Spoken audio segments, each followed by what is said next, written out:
తెలంగాణ రాష్ట్రంలో ప్రజా వ్యతిరేక విధానాలను అవలంబిస్తున్న బీఆర్ఎస్ ప్రభుత్వాన్ని ఓడించాలని, లౌకిక శక్తులను గెలిపించాలని నారాయణపేట సిపిఎం జిల్లా కార్యదర్శి జి వెంకటరామిరెడ్డి పిలుపునిచ్చారు. నారాయణపేట జిల్లా కేంద్రంలోని జరిగిన సిపిఎం పార్టీ జిల్లా విస్తృత స్థాయి సమావేశంలో పాల్గొని మాట్లాడారు. వలసలు ఆగాలంటే నారాయణపేట, కొడంగల్ ఎత్తిపోతల పథకాన్ని చేపట్టాలని, ఎన్నో ఉద్యమాలు అఖిలపక్ష పార్టీల ఆధ్వర్యంలో చేస్తే స్థానిక ఎమ్మెల్యే రాజేందర్ రెడ్డి పట్టించుకోలేదని విమర్శించారు. ఈ సమావేశంలో సిపిఎం పార్టీ జిల్లా నాయకులు గోపాల్, అంజులయ్య గౌడ్, బలరాం, పుంజనూరు తదితరులు పాల్గొన్నారు.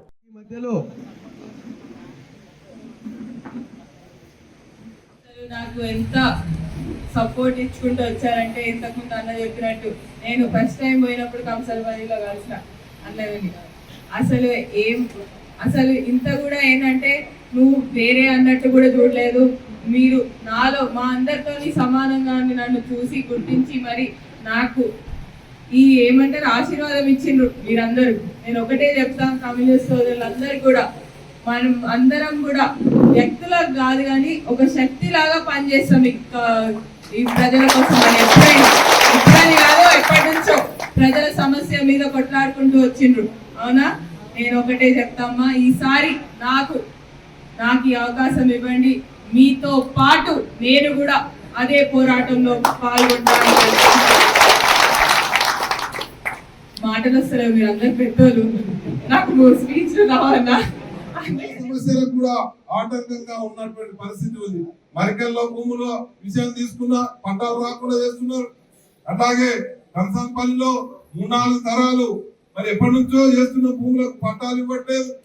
మరి గత ఎన్నికలప్పుడు నేను కంసంపల్లికి పట్టాలు అందరికి ఇప్పించే బాధ్యత నాదని చెప్పి ఇప్పటి వరకు మరి మళ్ళీ ఎలక్షన్ లోనే వచ్చాడు కానీ ఆ భూముల పట్టాలు ఇప్పించలేదు. మళ్ళీ అక్కడ కంపెనీ తెప్పించి నేను అగ్రికల్చర్ కంపెనీ ఒకదాన్ని ఇక్కడ తీసుకొస్తా, అందరికి ఉద్యోగాలు ఇస్తా అని చెప్పి ఆ భూములన్నీ లాక్కునే ప్రయత్నం చేసిండు. ఇవన్నీ సమస్యల్లో కూడా మరి సిపిఎం పార్టీగా ప్రజలకు అండగుండి ఆ భూములు దక్కేటట్టుగా చేయడం అనేది జరిగింది. ఆ భూములు ఇప్పటికీ కూడా వాళ్ళ అనుభవంలో ఉండేటట్టుగా నిలపడం అనేది జరిగింది. మరి ఈ రోజు కాంగ్రెస్ పార్టీ కూడా ఈ మధ్యలో ఒకటి ప్రకటించడం జరిగింది. గతంలో అసైన్డ్ భూములు అనేది ఇస్తే అది ఇందిరా కాలంలో మరి 1965 మధ్యలో ఇచ్చిన భూములే. అట్లాంటి అసైన్డ్ భూములకు ఈ రోజు కొత్త పాస్బుక్లు ఇవ్వకుండా వాళ్ళకి రైతు బంధు ఆఫీసులు ఆ భూములన్నీ కాజేసే కార్యక్రమం చేసిండ్రు. కానీ ఇప్పుడు మళ్ళీ కాంగ్రెస్ ప్రభుత్వం చెప్తా ఉన్నది ఏంటంటే వాళ్ళ ఎన్నికల మేనిఫెస్టోలో ఆ భూములన్నిటికీ పూర్తి స్థాయి వాళ్ళకి అధికారులను చేస్తాము. ఇంతకు ముందు అమ్ముకునేది లేకుండే, ఇంతకు ముందు దాన్ని మార్పు. ఈ ప్రయాణం అనేది మళ్ళీ ఎక్కడైతే నెత్తురు చెందిందో అదే గడ్డ మీద నుంచి మళ్ళీ వాళ్ళకే ఇచ్చేయాలని అనుకున్నాను. 18 సంవత్సరాల్లో ఇష్టపడ్డాను. నేను ప్రజలకి ఉపయోగపడేలా చేసినని కామ్రేడ్లో ఒక 50 మార్కులు వేస్తే వాళ్ళకి నేను సంతోషిస్తాను. అంటే 50 వేసినట్టే. ఇంకా ఈ ప్రాంతంలో ప్రతి ఇంట్లో ఒక ఎమ్మెల్యే ఉన్నాడు అనే ఫీలింగ్ కలిగింది. అధికారం అనేది కింది వరకు, వార్డు మెంబర్ వరకు ఖచ్చితంగా వాళ్ళకి ఉండాలి. వ్యవస్థ నిర్వీర్యం అవ్వద్దు, అపోజిషన్ ఉండాలి. ప్రశ్నించే మీరు ఇన్ఫ్లుయెన్స్ చేయగలిగే ఓట్లు భారీ మెజారిటీకి పన్నిగమ్మకి తోడ్పాటు అవుతుంది. ప్రతి ఓటు ఇంపార్టెంట్. ఈ 10 రోజులు దయచేసి, అంటే 10 రోజులు ఎందుకున్నంటే 30 తారీఖు సాయంత్రం వరకు ఓటింగ్ ప్రక్రియలో యాక్టివ్గా ఉండి చేసుకుంటే ఈ 1 మీటర్ తొవ్వే బాధ్యత మీకు ఇస్తున్నా. ఇంకొక 8,000 ఓట్లు మెజారిటీ పెంచి శక్తి ఉన్న వాళ్ళుగా మీరు దయచేసి కంకణ బదులే 10 రోజులు కష్టపడండి.